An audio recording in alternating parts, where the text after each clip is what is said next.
After analyzing over 312 builder businesses, I can tell you the number one reason 90% of them never scale past their first few years. They are completely addicted to the unpredictable roller coaster of referrals. They're trapped, waiting for the phone to ring, and have zero control over their own pipeline. But what if you could build a system that made your perfect high margin clients come directly to you? Our guest today, Noah Hutchison, did exactly that. He stopped chasing leads and built a brick-and-mortar retail store that became his single best sales engine, turning casual furniture shoppers into six-figure construction projects. This is the story of how to escape the referral trap for good. You're listening to Beyond the Bid, the show by Go First, where we share the systems, strategies, and practical AI for builders. Keep listening to learn how to win more of the right projects, boost profitability, and scale beyond the bid. All right, and we're live. Welcome back to Beyond the Bid. Today we have Noah Hutchison of Hutch Design and Build and Hutch Home Co. Thanks for joining us today, Noah. I really appreciate you being here. Oh, for sure. Excited to get to share a little bit and spend some time together. Absolutely. Yeah. Just before we hit record or whenever, we were chatting about just how busy your schedule is these days in terms of how popular of a guy you are with the different alignment rates you're going to. But that's super cool that you're so involved with these different groups that, you know, you can really learn so much from other builders, other business owners, guys who are in the same space. Yeah, for sure. I think I've always just loved networking, which networking can get a bad rap, but really just learning, and as you're exposed to more people, whether it's people doing something different, people doing the same thing, at the end of the day, we're all kind of building widgets, just trying to see what other people are doing so we can serve clients well, have a successful business, and continue to grow. So Allie, some of the same. She has been in some leadership groups and just got nominated and won 40 under 40 for Northern Colorado for Boulder and Leaderman County. And so, yeah, keeping a tight schedule, trying to serve our family well and serve our team and clients well. But yeah, excited to take a little time today. Absolutely. Yeah, so I guess, everybody I talk to kind of always has a different story on how they got started in, not just as a business owner, but just in the world of construction. Have you always kind of been a tinkerer, or, where'd you start? No, that's a good question. So we lived in Waco, Texas, went to Baylor. It definitely had always had like a desire to do business. I wouldn't say construction was the first go. It was more really the people serving someone. I found that I was a little ADHD, and so I liked when things were systematized, but I liked when things changed and weren't always doing the same thing. Yeah. So some predictability, but some flexibility in it. And really in the world of construction, Allie and I bought our first kind of rental property, I don't know, it's 15 years ago in Texas, and just flipped it, and we're like, all right, we're going to start renting these out. And it started as like just a stream of income thing and a way to serve other people and like expand our family and have other people just be available for our kids, love on them, enjoy life together. And then it kind of translated to, wow, we could actually make some money. And I guess in Waco, Texas, there was a little bit of something in the water there that kind of led to when we came here to Colorado about a decade ago. We continued to do that kind of as a side thing. And then eventually I had the opportunity to join a firm and had realized, wow, I love this business thing, but I kind of do love construction because it had those components of an individual who would need served well, and that always changed, and it had the ability to once you move from project to project, you really execute a similar thing. And so I have those components and loved it, and that's really what led us in the world to it. When it came to Hutch Design Build, that funnel kept narrowing, and it became a thing where we were like, what would it look like? Allison had gone back and I'll call her Allison, but she goes by Allie. It had come to one of those situations where she had fallen in love with design, gotten hired to do it a lot, but felt like she needed to go back and get the degree and credentials to stand behind it. And so she did. And we were like, man, what if we did this on our own and really focused in that space where it was a little more curated, a little more targeted.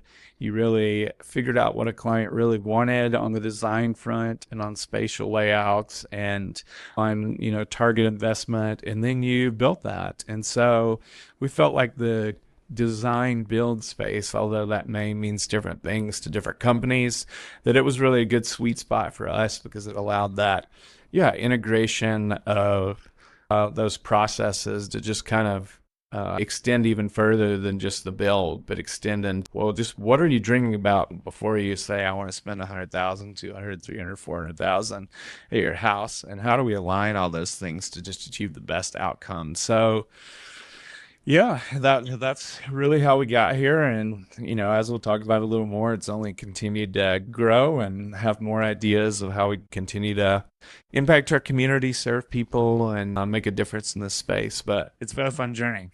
Yeah, yeah. I mean, that in itself is a pretty phenomenal transition. And then, I mean, just recently talking about like transitions and like new chapters, I think what was it? Right before the beginning of the year, you guys opened up your new Um, storefront, right? yeah, so as we got into the design build space, we really had the opportunity to sell a lot of products, chairs, tables, light fixtures, other things to clients. Because when you design that space, you really know what they want and set it up for that. And so, yeah, we brought in the procurement of those items and we'd, work out of our small office and then meet with clients at a host of places and then really just bring those products to the end, unbox them, set them up. And clients loved it. It was amazing. It worked really well. But always in the back of Allie's mind was, hey, what would it look like if we had our own retail store where we didn't just, bring one couch or a table and some chairs, but we were able to furnish a whole house and able to really, as a design firm, like just go from beginning to end and make it all the beautiful creation that everyone dreams about as they plan their house. And so we got the opportunity kind of at the end of the third quarter last year where this large space in Old Town Fort Collins is opening up and we happen to have a connection and really it was a dream. It was one of those things where like real estate is crazy in this. It's the mecca of where you want to be in Fort Collins. But met our wonderful landlord and were able to negotiate a deal where we moved into this space and opened a retail store at the beginning of December of last year in 2024. And so, it's been changed, but it's been great. We now, kind of as your tag said, have gone from just working on the site to really bringing people to a showroom, really as we see it like a design firm, design and construction firm where they can walk through the door, experience kind of the aura of what is able to be created and how a space is able to be transformed. A little bit of our style, although we will serve any style and kind of come under the client's vision. And so we meet with clients here now. We also have the retail space where we sell everything from, flowers to fake flowers to candles to couches to rugs, which is really open up the opportunity not just to do what we were already doing, but really expand our offerings and offer to furnish a whole space. Or the joy of it is a client comes back later and says, hey, I need this. Can you get this for me? And we're like, yes, we already know the dimensions of that area. We can help you out. But even more than that, I think the broader thing it's been fun to just meet other people in the community and share with them the vision of what a space in their home could look like. I know as a young couple and then a young family, and as so many people do, you kind of start off with your hand-me-down furniture, and then you maybe move to, okay, I bought this thing from Target. It's awesome, big box or whatever big box store insert. And we tried to elevate it just above that, but not like something crazy that sourced from Italy that only one person can afford. But to bring a really nicely crafted pieces of furniture, pieces of just home decor into our store so that in northern Colorado, at least, people could come and grab it. And then we launched our online store a few months ago. So we've sold some online orders to different states, and that's been a wholly fun thing as well. But I could say more about it, but it's definitely. It's pretty amazing, that you've gone from essentially, Historically one channel or one service offering, which is, meeting clients in their home and then hearing their vision and working with them on their terms almost, and our territory, to expanding that to a showroom where you're guiding people in, it's elevating. I can only imagine it's elevating the experience so much. People probably are used to going to like what feels probably like a Home Depot or a Lowe's showroom with most filters. But instead, what you guys have done is really brought in this, I don't even know, like truly elevated environment where you're working with, every single item I would imagine in your showroom is hand selected, it's curated, it's personalized, really. And, it kind of eliminates this fear of a template if a lot of your clients, I would imagine. And then adding in the commerce as another offering, like these are all different business models. They all come with their own challenges. So it's really impressive that you guys have been able to open up all those different channels. Thanks. Yeah, no, it's been a joy, and I haven't slept in days now. No, it's been great, and I think that. I think that it's not for everyone. I don't see myself as better than because we do this, just part of kind of what our brand is and what the offerings, that someone can get. And oftentimes I'll tell this to clients or even people who are interested in working. A client might say, hey, I'm just trying to do my bathroom. And I'm like, hey, I can do your bathroom, but I'm really well suited for doing something that, they're like, I just want it done, new tile. And I'm like, hey, there's some guys out there that's their business model, and I would love to introduce you to them because they do a really good job at that. They'll take care of you and are great people. But for us, we find that the person who calls, I looked at a plan set yesterday of this 4,000 square foot custom home, super nice, a lot of design aesthetics. Oftentimes we're building the plans, but I'll have people who bring them to us. Yeah. And I'm like, they're basically asking me, hey, knowing you do this, but are we a good fit? My answer is absolutely, because I can see that you value putting a lot of thought into this. You value your space in a big way and have thought through it. And again, not for everyone, but it's been great. And I think a lot of clients have really enjoyed everyone's really enjoyed the experience. So, yeah. I know what I'm measuring. I mean, I can't think of a higher touch type of process, I guess. Yeah. It's, literally walking somebody through, hey, not just what's your vision for this space, but also being able to, have that tougher conversation, say, hey, I don't think we're the right fit for this project. Yeah. Let me guide you on the process. Let me guide you on the path. No, it's crazy to think, I can tell you multiple deals that are six figures that I've turned down this year. And really it's because, we're in the construction business, we're in business, but if you're in some kind of space like this where you're so impacting someone's life, you got to be in the people business. And so we're really in the people business. And I know that the people that come, whether we're a good fit or not, and, I don't want someone to I don't want to have to try to serve someone who's not a good fit, because it just, more than me, it's not a win for them. And that'll just make it a frustrating process. But yeah, when folks come in, they can see that, like you said, every single item that's in here has been like hand curated by Allie or someone on the design team, but predominantly her. And that's something where you can see, wow, someone really thought about this, and they'll think about my house this way, and that can translate to someone.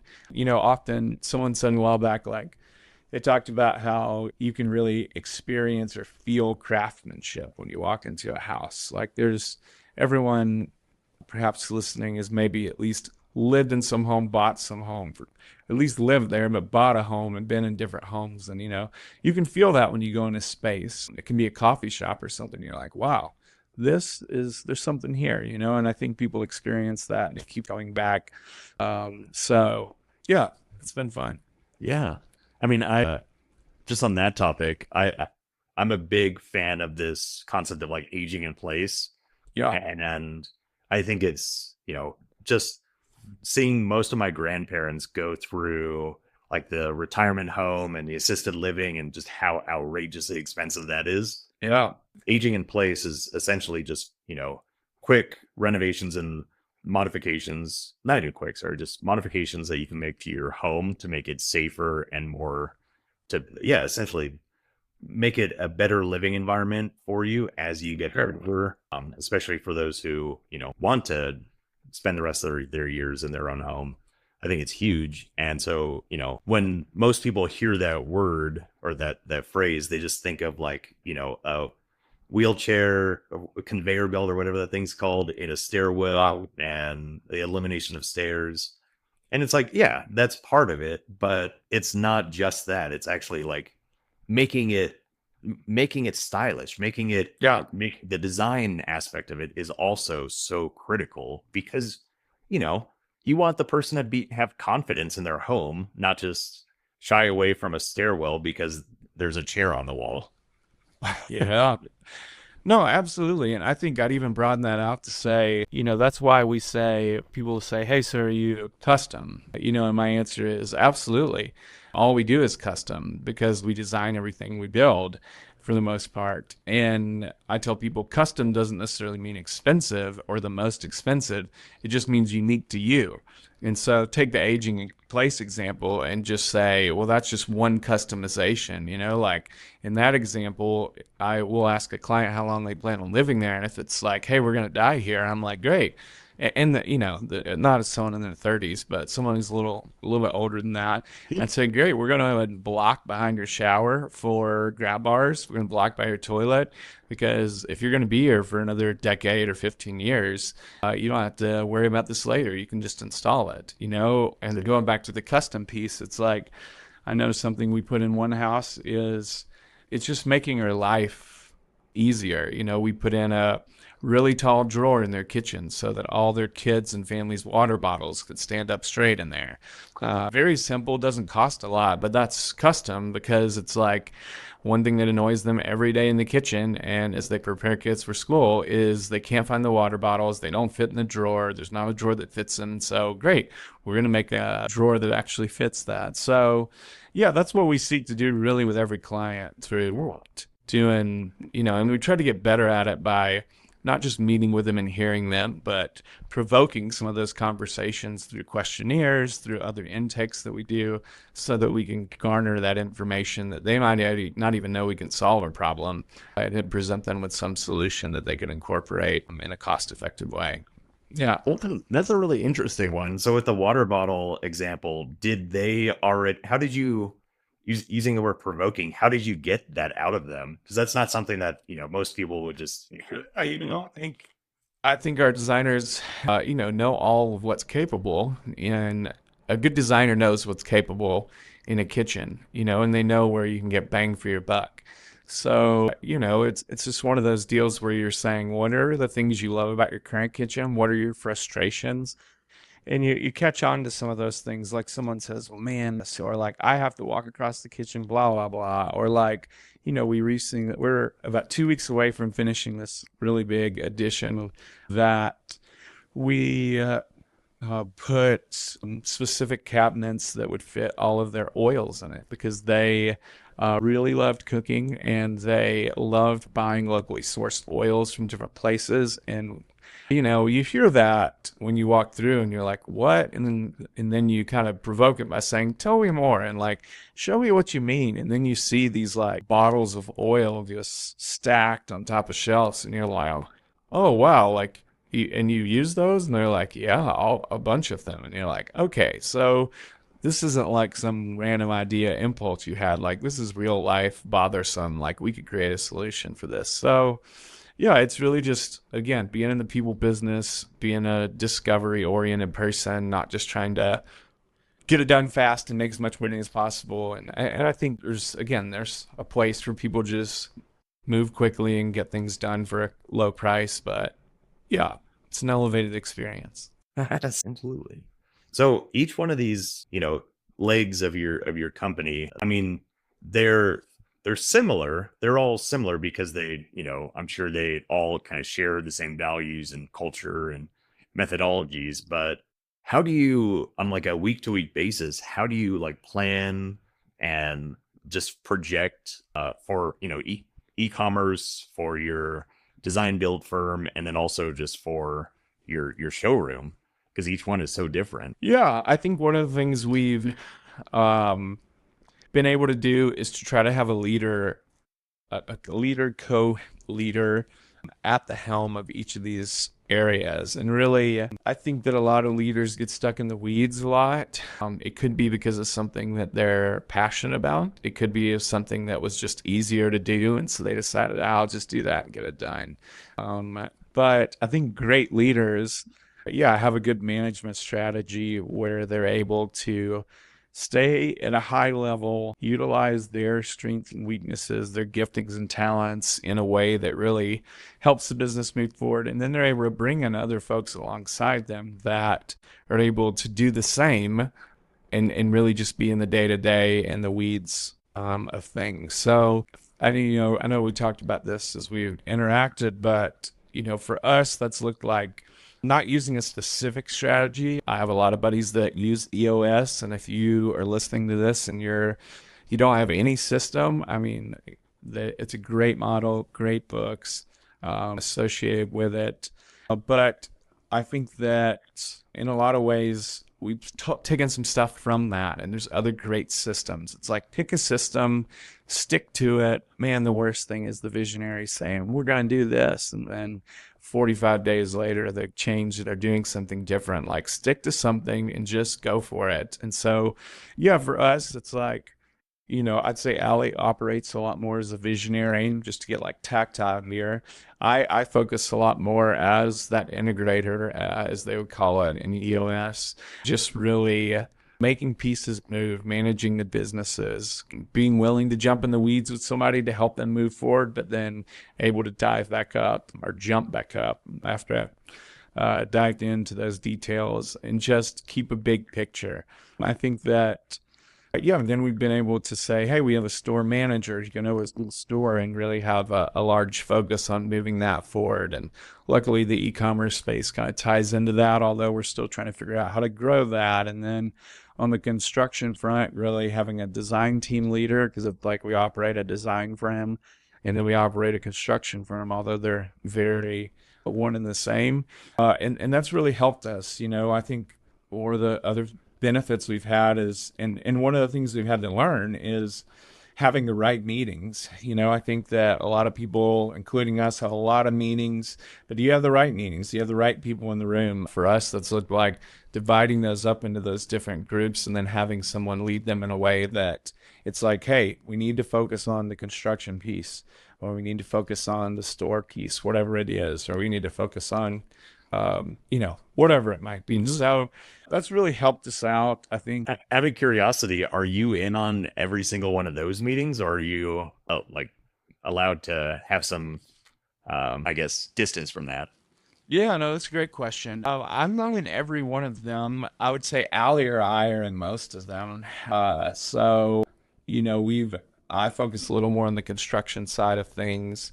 She focuses a little more on the design side of things. And then we both focus on the overall visionary. And then we both have focused on the store since it's just a new piece. And so we've both been involved in there. And luckily or unluckily, we both have basically are polar opposites of one another. So usually when we're both in that meeting, we have different strengths and styles and things we're bringing to it because we just think about it differently. So yeah. No, I honestly think that that's actually a huge win if you can, and it sounds like you guys have nailed this, but just even if you're, for lack of a better term, like butting heads on a topic or a strategy or whatever it is, but you can still work and collaborate together to get through it.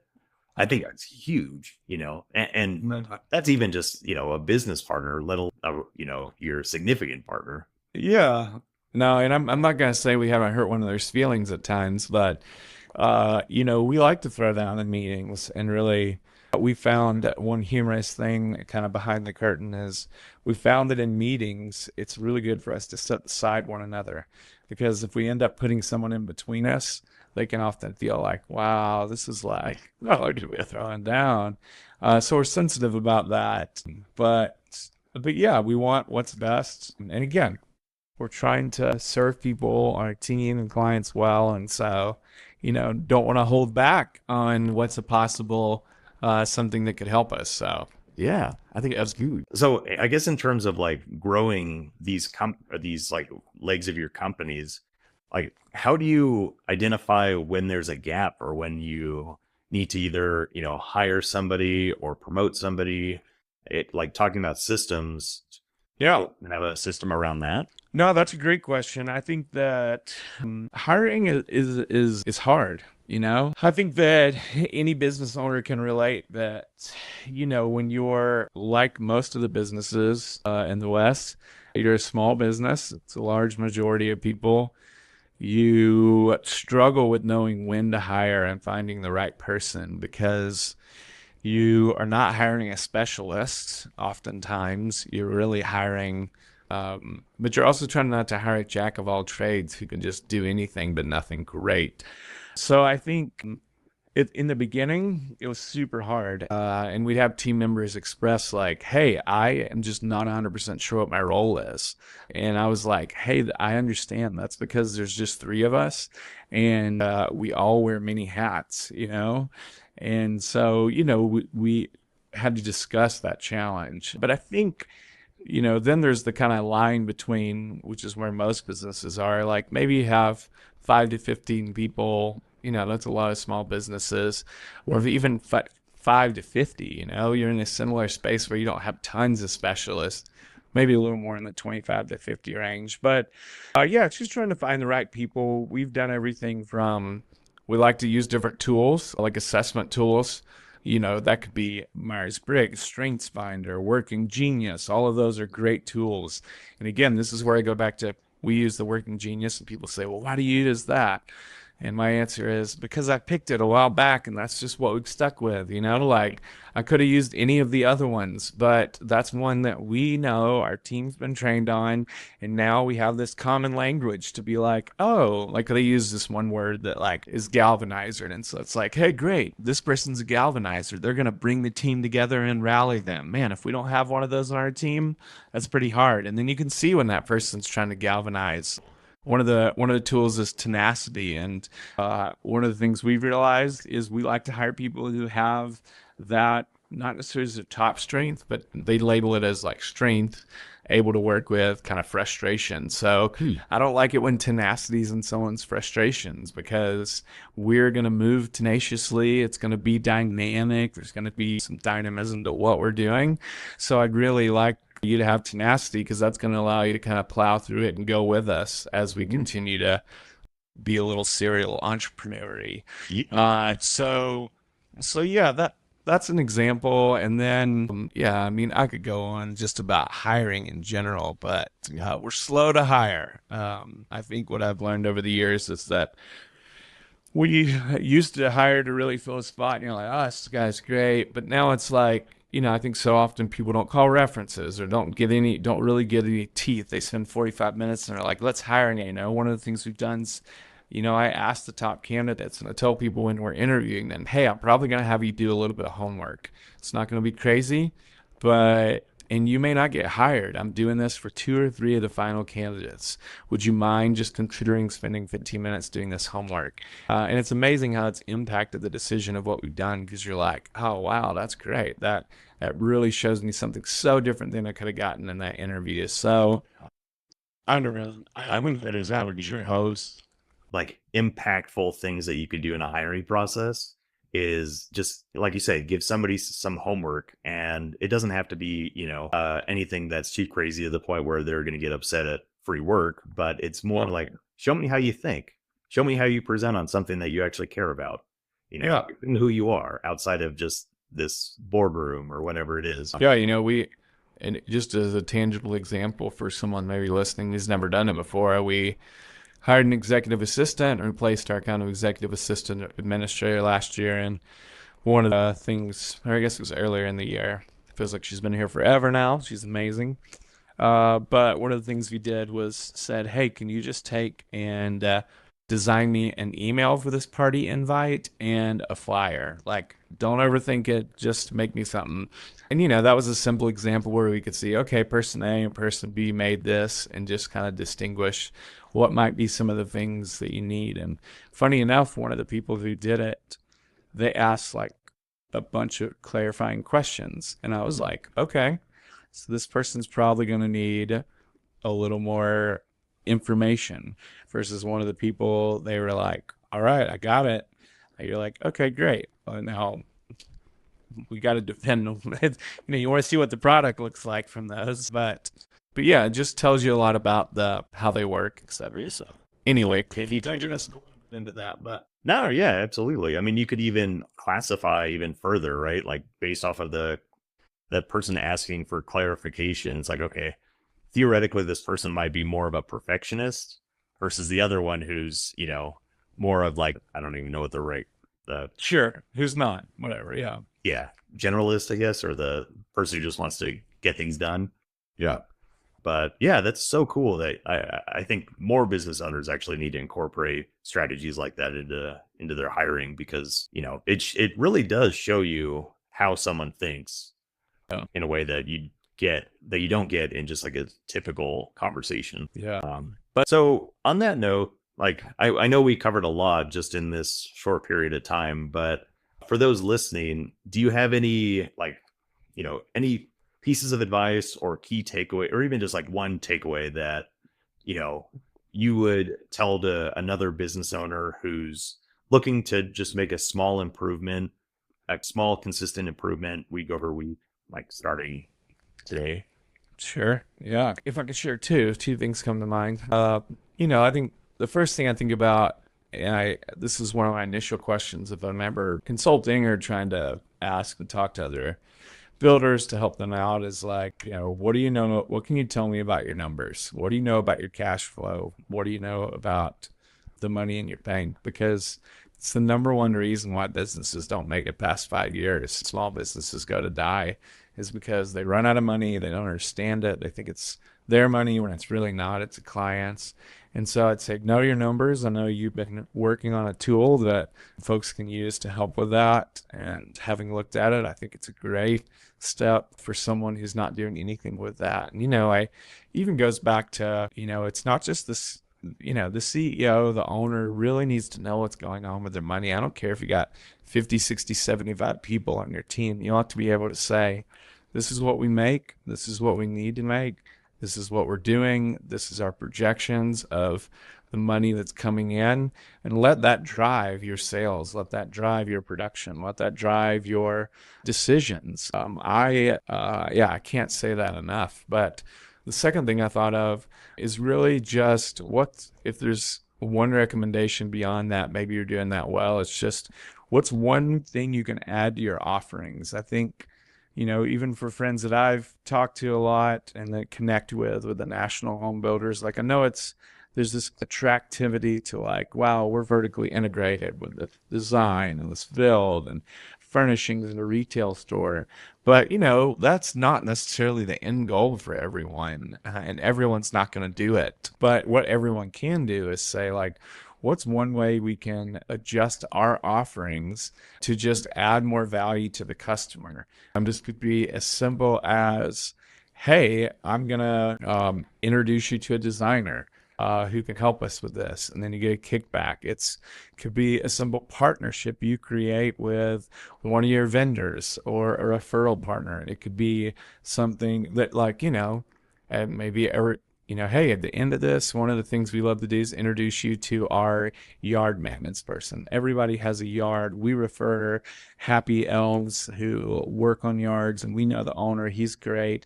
You're just value adding to what you have. Doesn't cost you anything. Maybe you make some kickback referral money on that. But more than anything, you're just taking care of your client. Like Chuck in the truck could refer a yard person, and that would be helpful. So I'd say, that's what's allowed us to kind of scratch the surface of our dreams of integrating all of these things. Is just to think, how can we serve that person well? What's one value add that we can offer to them? And that can be as crazy as your wildest dreams. I guess a retail store and all kinds of stuff. Oh, yeah. I know one of my realtor buddies, he sends a guide a couple times a year where he refers to, these are all the different services that I'd recommend for spring things that you might need. And that's a great, I love getting that. I'm like, this is great. What a simple thing he did. Now that costs a little more money than maybe handing a business card to someone, but everybody's in a different place. So yeah, those are two weapons, let's say, make sure in your tool belt to think about. So hopefully they're awesome. Yeah, thank you for sharing those. Those are incredibly valuable. I love I just finished I don't know if you know Alex Hormozy, but he wrote a book called Money Models recently. Yeah. It's all about offers, and there's just so much value in being able to provide more value. Yeah. Thinking about that a little bit more strategically. But well, Noah, thank you so much for coming on. I'd loved hearing your story and just, getting to hear a little bit more about how you run all these different businesses. And, like you said, being a serial entrepreneur, I think a lot of small business owners who listen to this can really learn quite a few things about your journey and how you approach things. But for those local and remote, how can people get connected with you? Yeah, for sure. Well, yeah, thank you, Grant. Thanks for your work and staying in connection with one another. I appreciate it. And if you're locally anywhere in northern Colorado or down in Denver, I'd love to see you. Our store is open Wednesday through Sunday. We're always here during the week. And so come by, say hello. Let us show you around, give a tour. For those who might not be local, you can go to either of our websites and reach out if you have a question, or if you want to shop for something, hutchhome.co and then hutchdesignbuild.com. So just appreciate the opportunity and hope to hear from somebody, and feel free to reach out. But thank you so much for doing that. Absolutely. Even if you just want to see some inspiration for some pretty slick houses, he has pretty amazing houses on your site. Hey, thanks. It's fun. Yeah. Well, appreciate it, man. Absolutely. You enjoy the rest of your day. All right. You do the same. Thanks so much. Bye-bye. Look, my entire mission with this series is to see talented builders and business owners stop getting run over by operational chaos and to actually start building the business they deserve. If this episode gave you even one tool or 1% of a tool to fight back, please share it with a fellow builder. Help me spread the word. That is all I ask. So make sure you subscribe so you're ready for the next one. Until then, systems scale your success.